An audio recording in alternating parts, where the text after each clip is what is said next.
আসলে ভাই আমরা খেলা দেখছিলাম যে তাহিদ হৃদয়ের কথা আমরা সমালোচনা করছিলাম, কিন্তু আজকে হৃদয়কে ওই একটু মনে হচ্ছে যে অন্যরকম, এবং দল তার প্রতি যে আস্থাটা রেখেছে।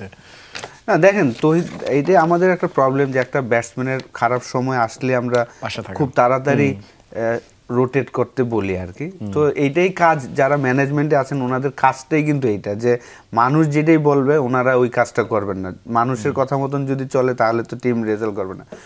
তো তহিদ হৃদয় যতদিন ধরে খেলছেন ও কিন্তু হোয়াইট বল ক্রিকেটে ভালো করছেন। মাঝখানে 6টা মাস বা 5টা মাস ভালো যাচ্ছিল না, যেই রিজনটা আমি আপনাকে আগেই বলেছি যে ওই রিজনটার জন্যই সে ভালো করে নেই।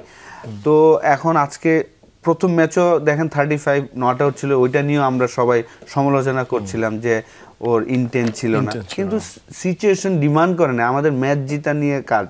তো সেই জায়গায় সে কনফিডেন্ট নেওয়ার জন্য খেলেছে এবং সেটা ভালো, মানে এগুলা ম্যাচেই তো ওরা খেলবে, তো সেই কাজটাই করছে।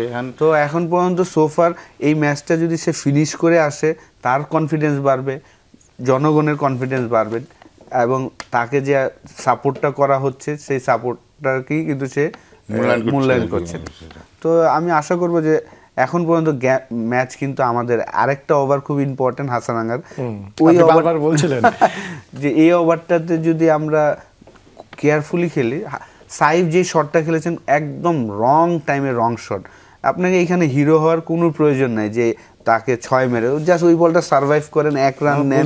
পরের ওভারে আপনি কামিন্ডোকে দেখেন চমৎকার ভাবে কিন্তু আপনার একটা 4 মারলেন আপনি তহিদ হৃদয়। হাসানাঙ্গার ওই ওভারও রান হয়েছে, 6 রান হয়ে গেছে। সেটাই তো, আপনার লাস্ট বলে আপনার ওই প্রয়োজনই ছিল না, ও থাকলে কিন্তু আরো ইজি হইতো, ঠিক না, আমাদের ম্যাচ জেতাটা। তারপর আমি আশা করবো যে এই ম্যাচ আমরা খুব ইজিলি।